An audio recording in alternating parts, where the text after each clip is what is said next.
자, 이제 저희는 파이널 문제 3회 한번 풀어보도록 하겠습니다. 3회 문제 중에서 여러분들이 한번 풀어보셨으면 좋겠다라고 이렇게 표시되어 있는 문항들이 있는데 이제 그거에 대해서 간단하게 제가 해설 강의를 좀 해드리도록 하겠습니다. 자, 첫 번째 1번 문제는 소방 기본 법령과 관련된 사항으로 옳은 거 골라라 라고 하는 문제죠. 자, 그러면 틀린 것들을 왜 틀렸는지를 제가 한번 잡아드리도록 하겠습니다.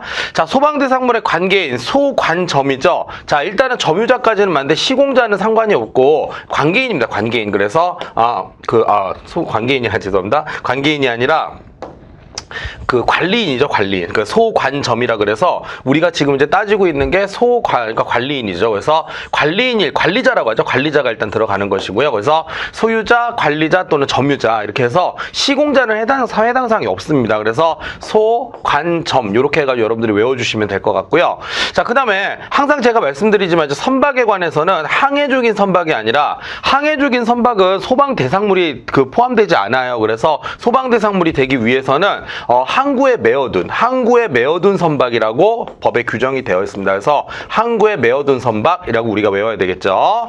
자, 한국소방안전원인데 안전원은 이게 키워드가 교육입니다. 그래서 교육이나 조사연구 업무를 수행하는 건 맞거든요. 교육에 따른 조사연구 업무는 맞는데 성능검사기관이죠. 성능검사기관은 어디냐면 여기 이제 한국소방산업기술원이라고 하는 곳이 있습니다. 그래서 한국소방산업기술원에 해당되는 설명인데 일단 여러분들은 꼭 기억하셔야 되는 게 안전원이라고 나온다면 교육이라든가 홍보라든가 위탁 업무에 관한 위탁은 물론 이제 기술원도 위탁 업무를 하지만 그 홍보라든가 교육이란 단어가 핵심 단어가 되는 것이고요. 이 한국소방산업기술원이 검사를 주로 하는 곳이 바로 기술원이다. 이렇게 생각을 하시면 되겠습니다. 자, 그래서 어쨌든 옳은 거 골라라 그랬으니까 답은 3번이 되는 것이죠. 나머지는 왜 틀렸는지 여러분들이 해설지에 보면은 좀 이렇게 자세하게 나와 있으니까 저는 그냥 설명을 해드리는 정도고 해설지에 보면 또 이제 고쳐놓은 문장이 있거든요. 그걸 또 옮겨 적으면서 여러분들 학습을 하시면 되겠습니다. 그래서 1번 문제는 이 정도로 해결하시면 될 것 같고요.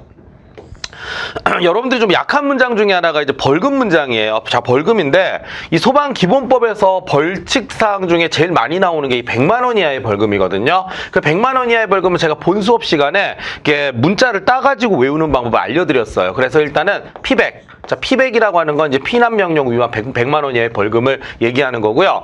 그 다음에 이 소방용수시설인데 소방용수시설을 방해라는 말이 나오잖아요. 이거 되게 세요. 이건 5년 이하의 징역 또는 5천만 원 이하의 벌금입니다. 그래서 해당하지 않는 거 찾아라 그랬으니까 답은 일단 2번으로 나온 거고요. 그 다음에 생활안전활동은 제가 이제 위해동물 같은 거 보면 이제 멧돼지 있다 그랬잖아요. 그래서 멧돼지 같은 거 잡는 거 방해하면 안 된다 그래서 멧돼지 100벌금이다. 이렇게 외우라고 말씀을 좀 드렸고요. 그 다음에 쭉 보니까 관계인이 나옵니다. 원래 관계인은 소방대가 도착하기 전까지 원래 일반인들은 지나가던 사람들은 소방대가 도착하기 전까지 뭐 사람을 구하거나 그럴 의무가 없거든요. 근데 관계인은 의무가 있어요. 그래서 관계인 같은 경우에는 만약에 조치를 취하지 않고 뭐 도망을 간다든가 이러면은 요거는 이제 100만 원 이하의 벌금이라서 제가 관백 이런 식으로 외우는 방법을 알려드렸어요. 그래서 피백, 관백, 멧돼지 100벌금 또 개백이라는 게 있습니다. 개폐장치 조작을 방해하는 경우도 100만 원 이하의 벌금이거든요. 그러니까 본 수업 시간에 제가 외우는 것들을 몇 가지 이렇게 체크를 좀 해드렸어요. 그래서 그걸 바탕으로 외우신다면 이 문제는 쉽게 여러분들이 2번이라고 답을 찾으실 수 있었을 거라고 생각을 합니다. 그래서 이런 정도 보시면 되겠습니다. 자, 그 다음에 이제 문제 좀 넘어가서 바로 이제 5번으로 갈게요. 5번에서부터 7번 문제까지가 세트인데 좀 왔다 갔다 해야 되니까 여러분들 메모를 하시면서 하시면 되겠습니다. 저는 좀 이렇게 왔다 갔다 할게요. 자, 일단 이 표를 통해서 우리가 알 수 있는 게 뭐냐. 기본적으로 우리가 정보를 뽑아낼 수 있는 게 아파트라는 게 있고 아파트가 나온다면 면적은 별로 상관이 없어요. 면적은 아예 신경 안 쓰시는 게 좋고요. 일단 중요한 건 층수입니다. 층수가 30층 이상이기 때문에 제가 보기엔 요건 이제 1급 소방안전관리 대상물이 되는 것이고요. 세대수가 등장했는데 2800세대죠. 이거 뭔가 좀 써먹어야 될 것 같아요. 자, 그 다음에 소방안전관리에 관해서 현황은요. 선임일은 3월 2일인데 이분이 교육을 받은 건 언제냐면 그 전해에 3월 15일이니까 일단은 교육을 받고 나서 1년이 되기 전에 선임이 되셨기 때문에 이 교육 날짜가 유효하다라고 생각하시면 되겠습니다. 그 교육 날짜 기준은 이게 되는 겁니다. 그래서 바로 오른쪽에는 7번을 먼저 풀어볼게요. 여러분들 눈으로 이렇게 보기 편하니까요. 자, 그러면 이 기간이 우리가 만약에 좀 유효하다라고 본다면 일단은 2년이 1년이 되기 전에 교육을 받으면 되는 거잖아요. 그러니까 2년이니까 언제입니까? 기본적으로 2024년이 되겠죠? 2024년이 되고 그 다음에 3월 15일 전까지니까 3월 14일까지 이수하면 되겠고 그 다음부터는 계속 2년마다 받으면 되겠습니다. 아마 3월 1일이라고 하는 거는 함정으로 파는 것 같은데 이분이 교육을 받고 나서 1년이 되기 전에 선임이 됐어요. 가까스로 됐죠. 그죠? 한 2주, 거의 2주 차이로. 그래서 선임이 됐기 때문에 이 교육이 유효한 걸로 본다. 만약에 1년이 지났으면 이분은 교육을 6개월 이내 다시 받았어야 되거든요. 그러실 필요가 없다는 얘기입니다. 그래서 7번의 답을 먼저 표시해드리면 일단 7번의 답은 4번이 되는 것입니다. 요거 한번 기억을 해보시고요. 요 기억을 가지고 그대로 밑으로 내려가 볼게요. 자, 첫 번째 소방안전관리 대상물 등급과 소방안전관리 보조자 선임 인원을 물어봤어요. 일단 기본적으로 1급에 해당된다는 거 35층짜리 아파트니까 1급에 해당되는 건 된다는 거 제가 말씀을 드렸죠. 그래서 1급이 맞고요. 그 다음에 이제 보조자 선임 인원이 얼마냐 그랬는데 아까 몇 세대였습니까? 이게 2800세대였어요. 그러면 2800세대인데 보통 이런 거 우리 보조자 선임할 때 얼마 기준이죠? 300세대 기준이라고 했잖아요. 그죠? 간단하게 나눠주시면 얼마입니까? 그죠? 3927에서 9점 얼마 이렇게 나올 거예요. 그럼 제가 어떻게 알아 그랬죠? 9점 얼마 나왔을 때는 이 소수점은 그대로 무시하시고 날려버리라 그랬습니다. 그러면 여기에 해당되는 게 보조자 인원수가 되는 거죠. 자, 그러면 몇 명입니까? 9명이 되는 것이고 답은 2번이구나. 이렇게 체크를 좀 해주시면 되겠습니다. 뭐 간단한 나눗셈 문제니까 뭐 요거는 여러분들이 쉽게 풀 수 있으실 거라고 생각을 하고요. 자, 그 다음에 이제 6번 문제도 마찬가지로 벌칙 문제인데 자, 그 다음에 이런 게 있습니다. 자, 위 소방안전관리 대상물에 소방안전관리자 선임 신고. 자, 신고를 기한 내에 하지 않았다라고 하는 건데 보통 우리가 저는 이제 이렇게 얘기해요. 기한을 위반한 거잖아요. 기한을 위반했을 땐 보통 어디로 가냐면 요게 200만 원 이하의 과태료로 갑니다. 그래서 200만 원 이하의 과태료겠구나 라고 해서 답은 4번을 우리가 기억을 하시면 되겠습니다. 특히 소방안전관리에 대해서는 뭐 이제 원래는 기한 위반이 여러 가지가 있어요. 시설법에서는 막 기한 위반을 하면 또 금액이 다른데 제가 말씀을 안 드릴게 헷갈릴까봐 소방안전관리 업무에서는 그 소방안전관리 업무를 제대로 안 한다면 좀 게을리한다면 300만 원 이하의 과태료인데 기한을 위반한 건 200만 원 이하의 과태료 정도로 부과를 한다. 뭐 이런 식으로 생각하시면 편할 것 같습니다. 그래서 6번의 답은 4번을 체크해 주시면 되겠습니다. 이런 정도 일단 보시면 되겠고요. 자, 그 다음에 조금 넘어가서 이제 9번 문제를 보실 건데, 자, 9번 문제는 좀 단순함기기는 해요. 자, 예를 들어서 뭐냐, 다중이용업소 의료시설에 의료시설 나왔죠? 노유자 숙박시설 또는 삐리리에서라고 나와 있는데, 여러분들 힌트가 뭐냐면, 침구류가 등장을 하잖아요. 그러면 종교시설에는 침구가 잘 없죠. 아무리 뭐 목사님 설교가 재미없다고 해서 이불 덮고 주무시면 안 되잖아요. 그죠? 침구류가 어울리는 곳은 어디죠? 장례식장입니다. 그 상주라든가 가족분들이 묵을 수 있는 게 방 공간이 있잖아요. 그죠? 그래서 요게 이제 저는 그렇게 연상을 해서 외웠거든요. 침구류가 왜 나와? 의료시설하고 좀 관련이 있는 게 장례시설이에요. 그래서 일단은 장례시설이 들어가는 게 맞고, 그 다음에 여기에 나와 있는 것들, 우리 특히 침구류라는 말이 나오잖아요. 제가 뭐라고 수업 시간에 말씀드렸냐면, 이거는 묻지도 따지지도 말고 무조건 무슨 사항이죠? 이건 권장사항입니다. 그래서 권장으로 간다라면은 권장이 맞아요. 네, 권장이 맞으니까 답은 몇 번입니까? 2번을 체크해 주시면 되겠구나. 뭐 이런 식으로 가시면은 어렵지 않을 것 같습니다. 뭐 이런 정도 보시면 되겠습니다. 자, 그리고 이제 여러분들이 싫어하시는 또 벌칙 문제가 나옵니다. 자, 벌칙 문제 몇 번입니까? 10번 문제를 보시는데, 자, 다음 중 처벌이 가장 무거운 사유가 뭐냐 그랬어요. 자, 자체 점검 결과 요게 키워드입니다. 중대 위반 사항이죠. 중대 위반 사항이 발견되는 즉시 지체 없이 고쳐야 돼요. 물어보지도 말고 지체 없이 고쳐야 되는데, 분명히 중대 위반 사항이 점검 사항으로 나왔어요. 자체 점검 사항에 중대 위반 사항에 관한 나왔는데, 그거 그냥 고치는 거 없이 계속 가잖아요. 그러면 걸리는 순간에 어떻게 되느냐? 요거는 300만 원 이하의 벌금이다. 이렇게 생각하시면 되겠습니다. 300만 원 이하의 벌금이다. 키워드는 중대 위반 사항이었어요. 기억하시면 되겠고요. 그 다음에 이제 임시소방시설이란 말이 나오는데, 임시소방시설은 요거 이제 설치를 안 했다는 얘기가 나오죠. 요거 300만 원 이하의 과태료입니다. 그래서 이건 이제 과태료 조항이 되는 거고요. 사실 이미 답은 정해져 있어요. 소방시설인데 이거를 폐쇄하거나 차단 등의 행위라는 말이 나오죠. 요게 이제 5년 이하의 징역 또는 5천만 원 이하의 벌금인데, 우리 여기 시설법에서는 이거보다 더 센 처벌이 없어요. 그래서 가장 무거운 사유는 3번이 되는 것이고요. 그 다음에 밑으로 보니까 뭐라고 돼 있죠? 이건 이제 자체 점검 안 한 거예요. 스스로 점검을 해야 되는데 스스로 점검을 안 했습니다. 그래서 이건 자체 점검 위반이죠. 1년 이하의 징역 또는 1,000만 원 이하의 벌금이구나. 이렇게 생각하시면 되겠습니다. 그래서 10번에 답은 몇 번이에요? 3번을 체크해 주면 되겠습니다. 뭐 요런 정도니까 여러분들이 한번 이해를 해보시면 되겠고요. 그 다음에 바로 오른쪽으로 눈을 돌려서 이제 12번 문제를 보실 건데, 자, 내화 구조에 관한 설명으로 옳지 않은 거 골라라 그랬어요. 자, 이거는 여러분들 이렇게 한번 접근을 해보겠습니다. 내화 구조죠? 바로 읽어볼게요. 내화 구조라는 말이 나오면 이게 있어야 돼요. 화재에 견딜 수 있는 성능이란 말이 있어야 됩니다. 화재에 견딜 수 있는 성능. 그리고 화재가 났더라도 형태나 강도 등이 크게 변하지 않는 구조여야 됩니다. 그래서 뭐가 되냐면 화재 후에도 재사용이 가능해야 된다. 제가 말씀드리고 싶은 게 지문에 다 들어가 있어요. 그러니까 내화 구조라고 한다면 일단 기본적으로 화재에 견뎌. 그래서 이름이 내화예요. 견딜 자를 써서 내화라는 말이 나오고, 그러다 보니까 내화라는 게 뭐죠? 형태나 강도 등이 크게 변하지 않아서 화재 후에도 다시 고쳐서 쓸 수 있는 거, 이런 걸 내화 구조라고 합니다. 그런데 여기 보니까 키워드가 뭐가 있냐면, 자, 화재 확산을 방지한다는 말이 나오거든요. 화재 확산을 방지한다. 화재 확산을 방지라는 말이 나오죠. 여기 방이라는 말이 나오고 화라는 말이 나오죠. 화방이 아니라 뭐라고 하죠? 방화다. 해서 이거 지금 3번에 관한 내용은 뭐의 설명이죠? 이거는 방화구조에 관한 설명입니다. 그래서 아, 이거는 방화구조에 관한 설명이구나 해가지고 옳지 않은 거 몇 번이죠? 3번이 되는구나. 뭐 이런 식으로 접근해 주시면 될 것 같습니다. 그래서 12번까지 우리가 무난하게 풀 수 있었을 것 같습니다. 자, 그래서 요 정도 보시면 되겠고요. 자, 그 다음에 쭉 넘어가서 이제 14번으로 가볼게요. 14번을 딱 봤더니 뭐라고 돼 있냐면, 자, 실내 화재에서 성장기에 대한 설명으로 옳은 거 골라라 그랬습니다. 성장기라는 말이 나오고 옳은이란 말이 나오죠.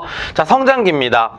개구부에서 세력이 강한 검은 연기가 분출한다 그랬습니다. 우리 성장기 때 특징 중에 가장 중요한 게 바로 검은 연기예요. 검은 연기. 왜냐하면 이게 화세가 굉장히 강해지기 때문에 상대적으로 산소의 양이 줄어드는 효과가 나거든요. 자, 그래서 검은 연기가 분출하기 시작한다는 거 그냥 키워드로 외우셔도 돼요. 이게 원래 학문적으로 깊이 따지면 막 헷갈릴 수도 있는데, 안전원 교재를 중심으로 공부하는 우리 입장에서는 검은 연기라는 말이 나오면 무조건 성장기가 되는 거죠. 맞습니다. 가구 등에서 천장면까지 화재가 확대가 된다. 천장까지 불꽃이 치솟는 거 성장기 단계 특징이 되겠습니다. 자, 구조물이 낙하하는 거는 이제 슬슬 게임이 끝나간다는 뜻이고요. 구조물이 낙하하는 정도면 건물 붕괴의 징조가 보이는 최성기다라고 보시면 되겠습니다. 건물 붕괴의 전조현상이라고 하는 거죠. 최성기 때 특징이 되는 것이고요. 그 다음에 연소가 최고조로 달했다라고 하는 거, 이런 느낌이에요. 성장기는 약간 이렇게 올라가는 느낌인데 최성기는 가장 피크를 때렸을 때 느낌이거든요. 그 연소가 최고조에 달했다라고 하는 것도 역시 최성기의 어떤 특징이구나라고 보시면 되는데, 보통은 성장기 다음에 최성기가 이렇게 이어지기 때문에 요거 두 개를 구분하는 게 굉장히 힘들고, 그러니까 좀 헷갈리거든요. 그래서 제가 요거를 여러분들한테 좀 말씀을 드릴 테니까 구분을 좀 하셨으면 좋겠습니다. 가장 좋은 건 안전원의 교재에 나와 있는 그 단어들이 있어요. 좀 특정 어떤 그 기간을 우리가 표시하는 단어들이 있거든요. 그래서 그거에 관한 특징을 좀 이렇게 보시면 되는데, 예를 들어 검은 연기라든가 그 다음에 화재가 확대된다는 표현이 나오면 성장기가 되는 거고, 최고조에 달하고 그 다음에 옆 건물로 번질 우려가 있다면 최성기구나라고 여러분들이 구분을 좀 하시면 좀 잘 되지 않을까라는 생각이 들어요. 그래서 14번의 답은 옳은 것만 찾는 거니까 1번을 체크해 주시면 되겠습니다. 뭐 요 정도 말씀을 좀 드릴게요. 자, 그 다음 이제 15번 문제 보겠습니다. 자, 15번 문제를 보시면은, 자, 15번에 이런 말이 나와 있어요. 자, 보니까 아래 보기에서 산림 화재에서 화염이 진행하는 방향에 있는 나무 등의 가연물을 미리 제거하는 소화 방법이라 그랬죠. 그러니까 제거하는 소화 방법이니까 이게 제거 소화인데 조심하셔야 됩니다. 이게 그냥 제거하는 게 아니라 뭐죠? 가연물을 미리 제거한다. 요게 바로 제거 소화의 핵심입니다. 밸브를 잠근다는 얘기는 가연물을 없애는 거랑 똑같아요. 이 밸브를 잠그면 가스가 차단이 되는 거니까 이게 약간 번지네요. 그래서 가스가 차단되는 거니까, 가스가 차단되는 의미에서는 가연물을 없애는 게 맞잖아요. 그죠? 그래서 이건 이제 우리가 뭘로 보냐면 제거소화로 본다. 기억은 옳은 얘기가 되는 거고요. 그 다음에 여러분들 공부하시다가 덮어서라는 말이 나오잖아요. 이건 무조건 질식소화예요. 덮는 건 무조건 질식소화입니다. 그래서 니은은 해당 사항이 없는 것 같아요. 자, 그 다음에 디귿 보시면, 자, 물로 개의 열을 빼앗아라는 말이 나오죠. 이건 냉각소화죠. 뭐 당연히 말 속에 힌트가 있습니다. 틀렸습니다. 촛불을 입으로 불어서 끈다. 입으로 불면 어떻게 되나요? 그렇죠. 입으로 불어서라고 하는 얘기가 나오면 이게 유증기를 없애는 거예요. 그래서 그 양초에서 나오는 유증기를 없애는 거, 유증기를 없애는 게 일종의 가염물을 없애는 거거든요. 그래서 이런 측면에서 따진다면 이것도 뭐가 되는 거죠? 예, 제거 소화가 되는 게 맞습니다. 사실은 이렇게 하나하나씩 따져드리기는 하지만 그냥 외우셔도 돼요. 뭐 벌목이라든가 가스밸브를 잠근다든가 전기를 끊는다든가 아니면 촛불을 입으로 불어서 끈다든가 이런 거 있죠? 이게 다 제거 소화에 이해가 되는 거예요. 그래서 얘는 그냥 심플하게 외우시는 게 좋겠다. 그리고 나머지 키워드를 좀 제가 알려드렸으니까 뭐 이런 정도로 접근하시면 되겠습니다. 그래서 15번의 답은 몇 번이에요? 예, 2번이 되는구나 라고 보시면 되겠습니다. 뭐 이런 정도로 보시면 되겠네요. 자, 그 다음에 쭉 넘어가서 이제 어디로 가느냐? 18번 문제로 한번 가보도록 하겠습니다. 18번에 이제 우리가 풀어달라고 하는 마크가 붙어 있네요. 자, 액화석유 같습니다. LPG라고 하는 건데, LPG의 주성분을 아셔야 돼. 이건 이제 뭘로 되어 있습니까? 프로판으로 되어 있고요. 그 다음에 부탄도 같이 섞여 있다라고 보시면 되겠습니다. 자, 그런데 저는 이렇게 돼 있어요. 보시면 프로판이나 부탄의 특징은 뭐냐? 자, 제 생각에는 뭐 가정용과 공업용으로 주로 사용한다 그랬는데, 이거 뭐 틀린 건 아니에요. 프로판, 부탄은 가정용, 요리할 때도 쓰고 뭐 공업용으로 당연히 사용을 하니까 옳은 얘기가 되는 거고요. 자, 여기 나오네요. 이 3이라고 하는 거 여러분들 이거 보세요. C3H8인데 이거 외우기 힘드시면 저는 이렇게 외웠어요. 이게 2.1부터 이렇게 나오거든요. 연소범위까지. 그냥 이거 외우는 방법이에요. 프로판하고 세 글자니까 요게 3이라고 돼 있는 거고 2하고 1을 더하면 3이잖아요. 그죠? 이거 찍는 요령 알려드리는 거예요. 찍는 요령. 아, 이거 너무 다 공개하면 안 되는데. 그죠? 그래서 좀 유치하긴 하지만 유치한 게 좋은 거예요. 너무 복잡하고 세련되면 오히려 시험장 가서 생각 잘 안 날 수 있어요. 그래서 저는 이런 식으로 연관을 해서 외웠고요. 부탄은 어떻게 하죠? 그러면 부탄은 그냥 보세요. 3 아니면 4겠죠. 뭐 그래서 이런 식이고 나중에 1.8이 나오는데 그냥 이걸 외우시면 아닌 거는 부탄이구나 이렇게 생각할 수 있잖아요. 그죠? 자, 그러면 여기 보니까 어떻습니까? 이게 프로판이고 부탄이니까 이 주성분 맞고요. 그리고 얘네 둘을 섞으면 딱 보다시피 되게 무겁게 생기지 않았습니까? 비중이 1.5에서 1인데 프로판이 1.5고 부탄이 2 정도가 되니까 얘네 둘을 섞어서 만들었으니까 이 사이에서 왔다 갔다 할 거라는 거예요. 그죠? 그러면 비중이 1.5에서 2란 얘기는 보통 공기의 비중을 1로 보거든요. 공기보다 어떻다? 무겁기 때문에 낮은 곳으로 밑으로 깔리겠죠. 그래서 당연한 얘기를 하고 있는 거죠. 3번도 맞습니다. 폭발 범위가 5에서 15 이게 우리가 여기는 뭐 2.1에서 얼마 1.8에서 얼마 그랬는데 5에서 15는 이게 메탄이고요. 메탄은 뭐를 만드는 애냐면 이건 이제 LNG를 만드는 성분이에요. 그래서 LPG하고는 상관이 없습니다. 그래서 18번의 답은 4번을 체크해 주시면 되겠습니다. 뭐 이런 내용이죠. 그래서 저희가 뭐 기출문제 해설 강의라든가 핵심 요약 강의에서 요거에 대해서는 제가 설명을 좀 이렇게 나눠서 해드렸어요. 그래서 그리고 또 여러분들 교재를 참고하시면 거기 다 있으니까 보시면은 크게 어렵지 않을 거란 생각이 듭니다. 뭐 요 정도 말씀을 좀 드릴게요. 그래서 18번의 답은 몇 번입니까? 4번을 체크해 주시면 되겠습니다. 뭐 이 정도 보시면 되겠죠.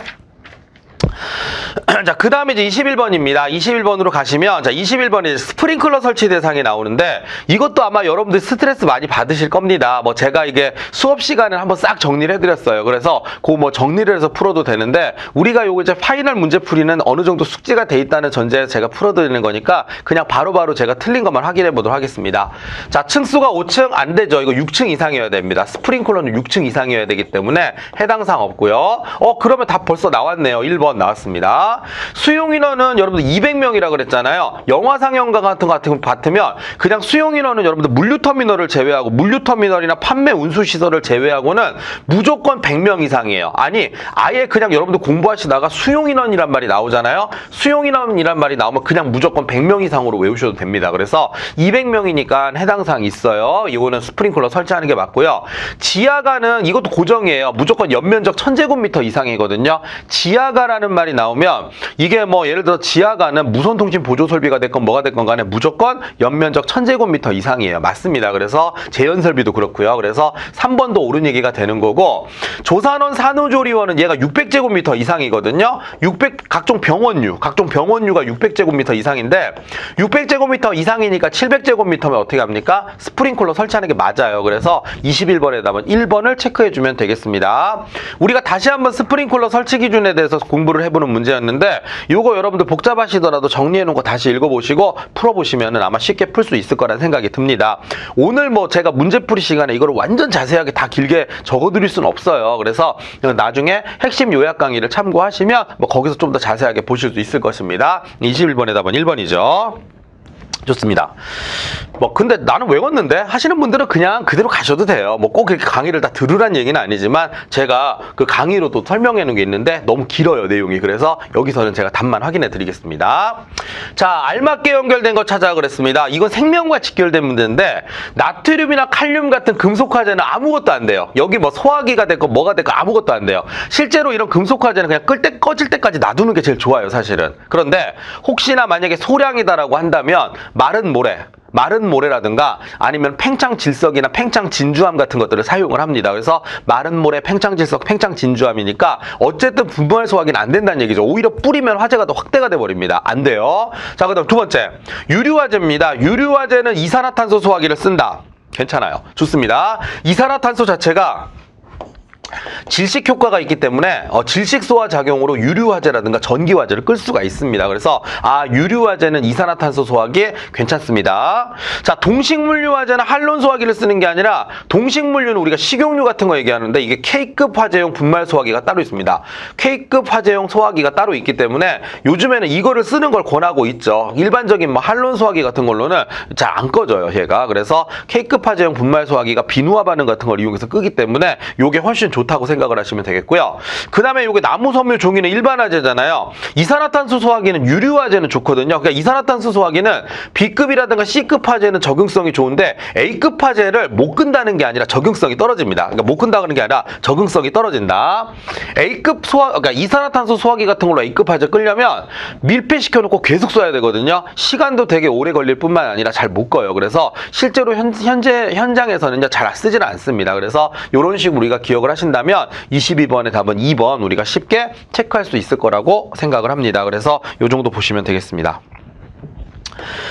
자, 그 다음에 이제 25번 문제가 나오는데 25번 문제는 단순함기예요. 그래서 저 같으면 이렇게 할 것 같아요. 이 문장들 하나하나를 소중하게 보시는데 일단 이걸 좀 외우시면 되겠습니다. 3m 이내, 5m 너무 멀어요. 그래서 5m가 아니라 3m 이내에다가 방화문을 별도로 설치한다는 거죠. 그래서 만약에 자동 방화 셔터가 내려오더라도 당황하지 말고 그 근처에 있는 방화문을 찾으시면은 문을 열고 나갈 수 있다는 거죠. 몰라서 좀 낭패를 보시는 분들이 있는 것 같더라고요. 근데 어쨌든 요거는 3m 이내라는 거 꼭 기억을 하셨으면 좋겠어요. 답은 1번이고요. 자, 전동 방식이나 수동 방식으로 개폐할 수 있어야 된다. 뭐 당연한 얘기를 하고 있고요. 요거 좀 문장 잘 봐두세요. 이게 수직 방향으로 폐쇄, 이렇게 내려오는 게 아니라 이렇게 닿는 경우가 있거든요. 이렇게 수평으로 닿는 경우가 있는데 수직 방향으로 폐쇄되는 구조가 아닌 경우에는 자, 불꽃 연기 및 열감지에 의해서 뭡니까? 이게 완전 폐쇄가 될 수 있는 구조여야 된다. 일부 폐쇄가 아니라 완전 폐쇄될 수 있는 구조여야 된다는 것도 같이 외워두시면 좋을 것 같습니다. 그래서 요거 한번 읽어보시고요. 자동 방화 셔터의 상부는 상층 바닥에 직접 닿도록 해야 된다. 뭐 다 우리가 교재에 있는 내용들이니까 여러분들이 문제를 풀어보고 교재를 다시 확인하셔서 요런 걸 함정으로 낼 수 있겠구나. 이렇게 키워드에다가 딱딱딱 형광펜치를 놓고 외우시면 좋을 것 같습니다. 그래서 25번의 답은 1번 체크하시면 되겠습니다. 자, 그래서 일단 25번까지 우리가 해결을 했고요. 그 다음에 27번 가보겠습니다. 27번을 봤더니 이거는 좀 친절한 게 이거 그냥 그림만 줘도 될 것 같은데 뭐를 줬습니까? 이거 이산화탄소 소화기라고 문장에 줬네요. 그죠? 이렇게 생긴 거 이거 보세요. 여기 폰이 굉장히 넓게 돼 있습니다. 그래서 이런 게 이제 특징이 되는 것인데 자, 보니까 자체 점검 시에 외관 점검 실시해야 된다. 당연히 하는 거죠. B급, C급 아까 말씀드렸어요. 이산화탄소 소화기는 B급, C급 화재 적응성이 좋다고 했습니다. 내용 요수 10년 경과에 따라 교체 또는 성능 확인을 받아야 되는 건 이건 분말 소화기를 얘기하는 거예요. 그래서 이게 10년이 지나고 나면은 교체를 해줘라라고 하는 거는 분말 소화기에 한정이 되기 때문에 해당 사항이 없습니다. 답은 3번이 되는 것이고요. 소화기의 레버 조작으로 눌렀다 뗐다 하면 이거는 나가는 속도를 껐다 켰다를 조절을 할 수가 있어요. 이산화탄소. 분말 같은 경우는 눌러버리면 쫙 방사가 되는데 이산화탄소는 분사를 조정할 수 있다는 특징이 있습니다. 그래서 27번의 답은 3번을 확인해 주시면 될 것 같습니다. 그 다음에 이제 28번 이제 그림 문제인데요. 요게 이제 답이 좀 길어가지고 제가 답을 바로 보여드릴게요. 어떻게 돼 있냐? 동력 제어반에서 펌프 운전 선택 스위치를 자동 위치에 놓았을 경우 감시 제어반에서 주펌프 작동하려면 어떻게 해야 되냐? 감시 제어반에서 내가 주펌프를 지금 작동을 하고 싶은 거잖아요. 수동 작동이네요. 그래서 일단은 요 스위치를 수동으로 선택 스위치를 내리고 그 다음 주펌프를 기동 위치에 놓잖아요. 그럼 펌프를 제가 수동으로 그 제어반에서 감시 제어반에서 작동을 할 수가 있다는 거예요. 그래서 주펌프 주펌프 작동시키려고 할 때 그렇습니다. 그러니까 자동 수동 선택 스위치를 수동에 놓고 주펌프를 기동을 하면 펌프는 수동 작동을 하겠구나 해서 답은 4번이 되는 것입니다. 요거 뭐 여러분들 간단하게 확인할 수 있는 내용이고요. 자, 그 다음에 이제 뭐가 있냐 30번 문제가 있는데 30번 요 위에 있네요. 자, 습식 스프링클러 설비의 말단 시험 밸브를 개방하였을 때, 자, 말단 시험 밸브를 개방했다는 얘기는 습식 스프링클러 입장에서는 화재가 난 겁니다. 헤드가 개방됐다라고 생각을 하시면 되는 거죠.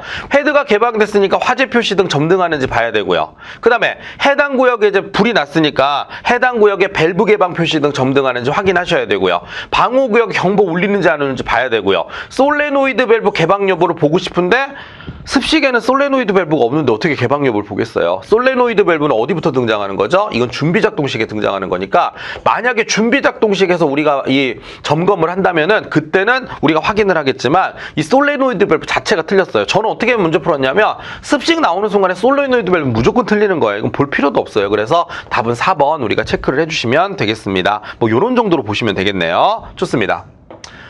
자, 그 다음에 31번 보겠습니다. 자, 준비작동식 스프링클러 설비의 감시 제어반이 아래 그림과 같은 상태일 때 정상적으로 관리하기 위해서는 어떻게 해야 되느냐라고 하는 건데, 자, 정상적으로 이거를 관리하기 위해서는 딱 보시니까 이거 그냥 답만 체크해 드릴게요. 마찬가지입니다. 이거 지금 스프링클러 스프링클러의 어떤 작동 스위치가 정지해가 있잖아요. 이거 정상적으로 작동하려면 어떻게 하셔야 됩니까? 연동 스위치로 내려줘야 됩니다. 그래서 연동 위치에 있어야만 얘가 정상적으로 작동을 하는 거지, 지금은 멈춰놨기 때문에 어떻게 됩니까? 정지 상태로 그냥 유지가 되겠죠. 그래서 연동을 시켜놓으면은 이게 이제 어떻게 됩니까? 작동을 정상적으로 하게 된다는 겁니다. 그래서 여기 2번에 나와 있는 것처럼 뭐 주펌프 스위치 기동 위치에 놓을 필요 없고요. 뭐 도통시험 스위치나 이런 거 상관이 없습니다. 그래서 스프링클러 펌프를 여기 딱 보시면 이게 정지 상태니까 작동이 안 되는 거거든요. 그래서 이 자동 수동 스위치를 연동 위치에 두면은 이제 그때부터는 정상적으로 작동을 할 거다라는 거죠. 그래서 31번에 답은 2번을 체크해 주시면 되겠습니다.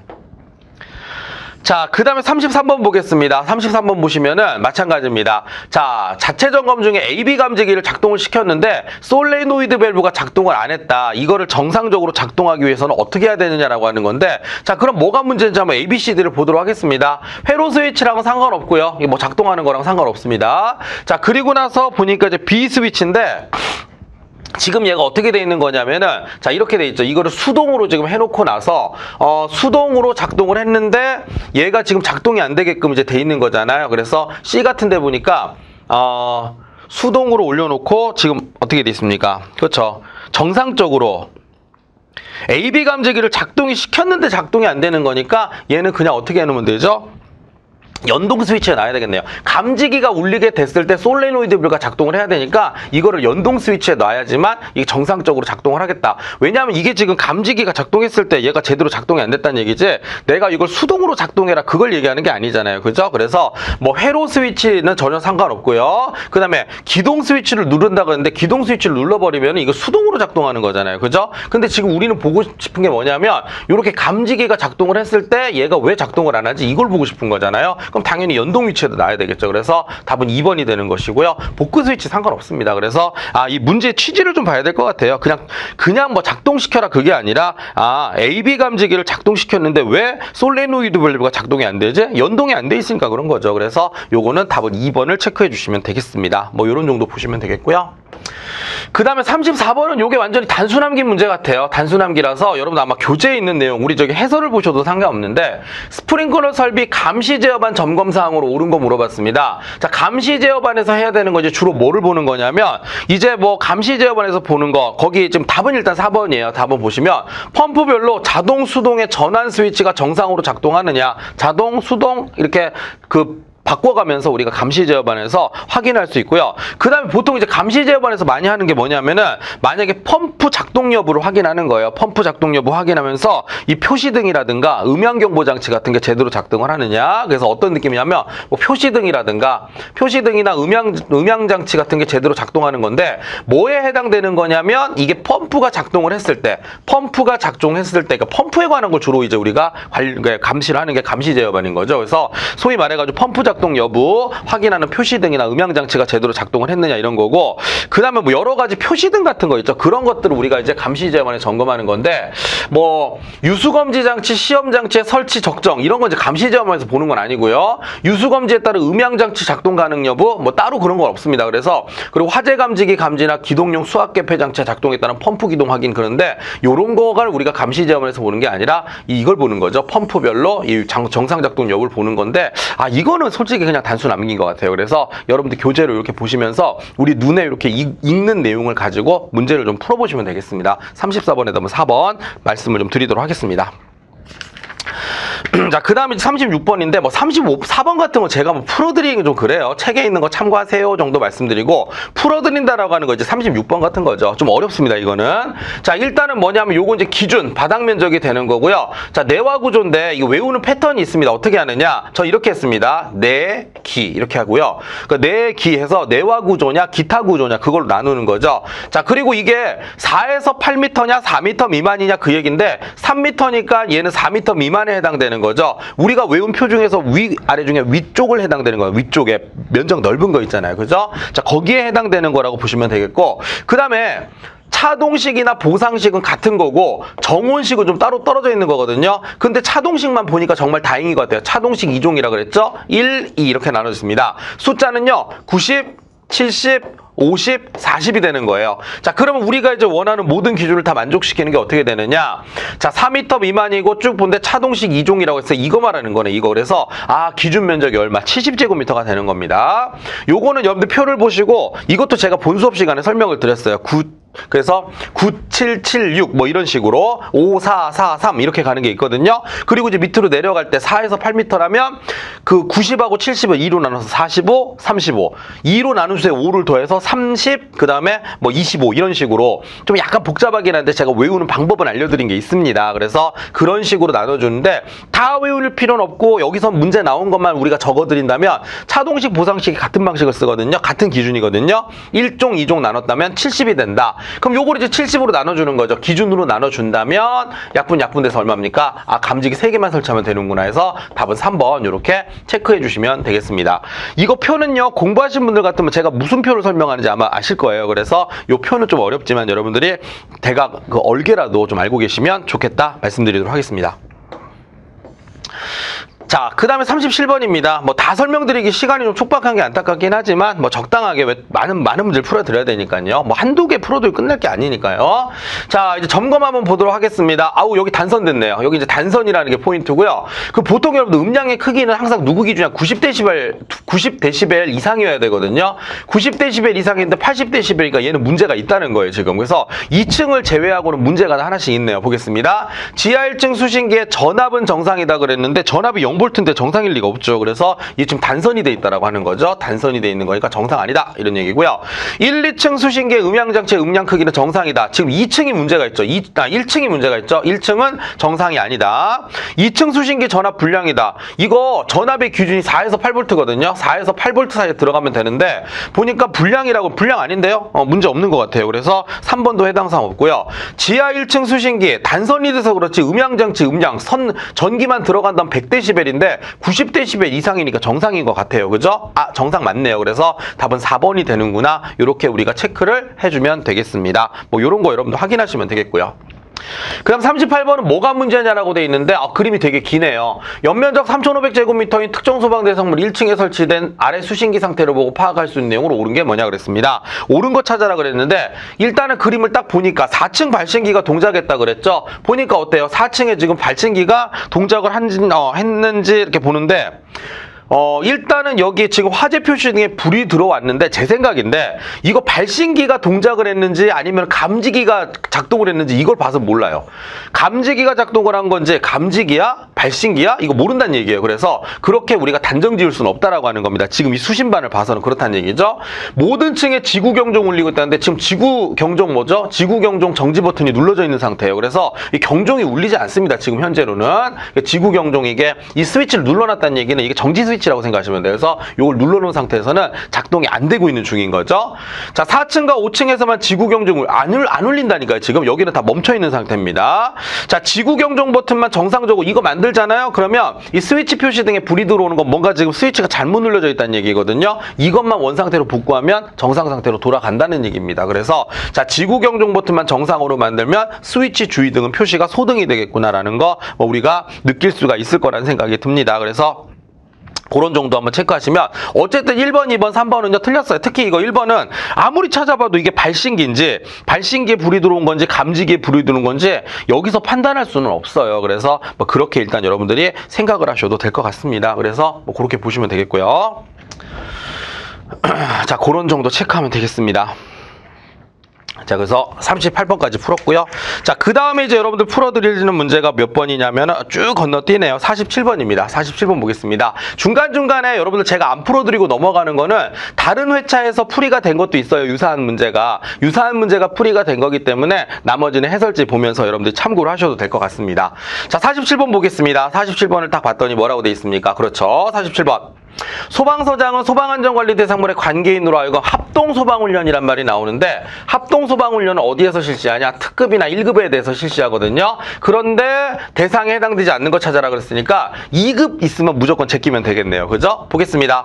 근데 2급 어떻게 알지? 공부하셔야죠. 자, 3만 제곱미터죠? 15,000제곱미터를 넘어가요. 15,000제곱미터를 넘어가니까 1급 소방안전관리 대상물이고요. 자, 층수가 12층이면 11층 이상이니까 1급 소방안전관리 대상물이고요. 실제로 이 문제는 그 합동훈련을 빙자한 뭐죠? 예, 그 소방안전관리 대상물 문제네요. 그래서 1급 1급이 되는 거고 2만 제곱미터 시외버스 터미널 15,000제곱미터 넘어갔으니까 1급이 되는 건데 보세요. 이거 26층이죠? 그럼 이거는 뭐죠? 아파트니까 2급 소방안전관리 대상물이라 얘는 합동훈련을 실시하지 않아도 된다는 얘기입니다. 그래서 자, 그런 식으로 따져주면 답은 몇 번? 4번을 체크해 주시면 되겠습니다. 그래서 이렇게 보시면 되겠네요.